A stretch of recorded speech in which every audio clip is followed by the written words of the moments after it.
السلام علیکم ورحمۃ اللہ وبرکاتہ۔ محترم سامعین کرام،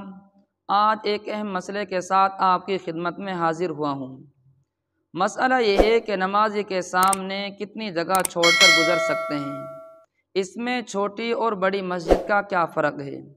اور اسی طرح نمازی کے آگے سے گزرنا جائز ہے یا نہیں۔ اس سلسلے میں حدیث شریف میں کیا وعید وارد ہوئی ہے، آپ کے سامنے بیان کیا جائے گا، مکمل سماعت فرمائیں۔ ابھی تک آپ نے ہمارے چینل کو سبسکرائب نہیں کیا تو سبسکرائب کریں اور دوست احباب کو ضرور شیئر کریں۔ اب مسئلہ سماعت فرمائیں۔ نمازی کے سامنے کتنی جگہ چھوڑ کر ہم آگے سے گزر سکتے ہیں؟ جواباً عرض ہے، دارالعلوم دیوبند کا فتویٰ ہے، بڑی مسجد، بڑے مکان اور جنگل میں 3 صف یعنی 12 فٹ کے بعد نمازی کے سامنے سے گزرنا جائز و درست ہے، اور چھوٹی مسجد اور چھوٹے گھر میں کسی آڑ کے بغیر دیوار تک کہیں سے بھی گزرنا جائز نہیں۔ اور بڑی مسجد وہ ہے جو 40 ذراع یعنی 60 فٹ لمبی ہو، یعنی جس کی لمبائی 60 فٹ ہو، اور جس مسجد کی لمبائی اس سے کم ہو وہ چھوٹی مسجد ہے۔ اسی طرح نمازی کے آگے سے گزرنا جائز ہے یا نہیں، چھوٹی اور بڑی مسجد کے فرق کے ساتھ تفصیل بتا دیں۔ جواباً عرض ہے، بنوری ٹاؤن کا فتویٰ ہے، نماز پڑھنے والے کے آگے سے چھوٹی مسجد یا چھوٹے مکان میں گزرنا ناجائز ہے، اور جب تک کہ اس کے آگے کوئی آڑ نہ ہو، اور اگر نمازی کے آگے سترہ کم از کم 1 گز شرعی کے برابر اونچی اور کم از کم 1 انگلی کے برابر موٹی کوئی چیز ہو تو اس آڑ کے آگے سے گزرنا جائز ہے۔ سترے اور نمازی کے درمیان سے گزرنا جائز نہیں۔ اور بڑی مسجد کم از کم 40 شرعی گز یا اس سے بڑی مسجد یا بڑا مکان یا میدان ہو تو اتنے آگے سے گزرنا جائز ہے۔ اگر نمازی اپنی نظر سجدے کی جگہ پر رکھے تو گزرنے والا اسے نظر نہ آئے، اور جس کا اندازہ نمازی کی جائے قیام سے یعنی کھڑے ہونے کی جگہ سے 3 صف آگے تک کیا گیا ہے، یہ اندازہ کھلے میدان یا بڑی جگہ کے بارے میں ہے، چھوٹی مسجد یا محدود جگہ کے لیے نہیں ہے۔ لہذا چھوٹی مسجد یا محدود جگہ میں اتنی فاصلے سے بھی گزرنا درست نہیں ہے، بلکہ نمازی کے نماز کے ختم ہونے کا انتظار کیا جائے،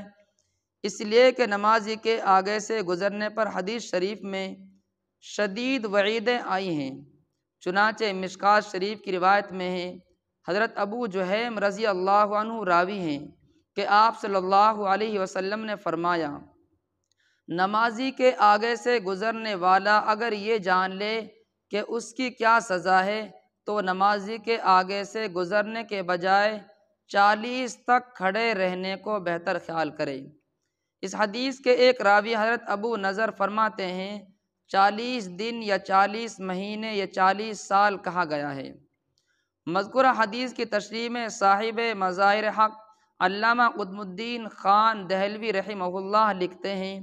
حضرت امام طحاوی رحمہ اللہ نے مشکل الآثار میں فرمایا ہے کہ یہاں 40 سال مراد ہے، نہ کہ 40 مہینے یا 40 دن، اور انہوں نے یہ بات حضرت ابو ہریرہ رضی اللہ عنہ کی اس حدیث سے ثابت کی ہے کہ رسول اللہ صلی اللہ علیہ وسلم نے فرمایا، وہ آدمی جو اپنے بھائی کے آگے سے اس حال میں گزرتا ہے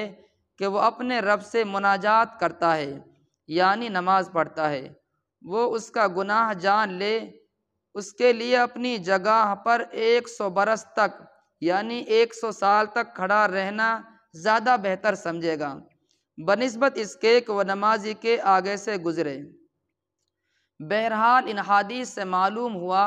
کہ نمازی کے آگے سے گزرنا بہت بڑا گناہ ہے، جس کی اہمیت کا اس سے اندازہ لگایا جا سکتا ہے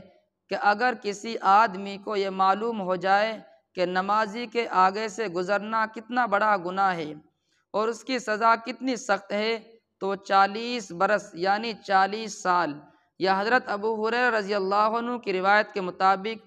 100 برس یعنی 100 سال تک اپنی جگہ پر مستقل کھڑا رہنا زیادہ بہتر سمجھے گا بنسبت اس کے کہ وہ نمازی کے آگے سے گزرے۔ امید ہے کہ آپ کو مکمل مسئلہ سمجھ میں آ گیا ہوگا۔ اگر آپ کو کسی طرح کی کوئی بات سمجھ میں نہ آئی ہو تو آپ ڈسکرپشن میں پوچھ سکتے ہیں۔ جزاک اللہ خیرہ۔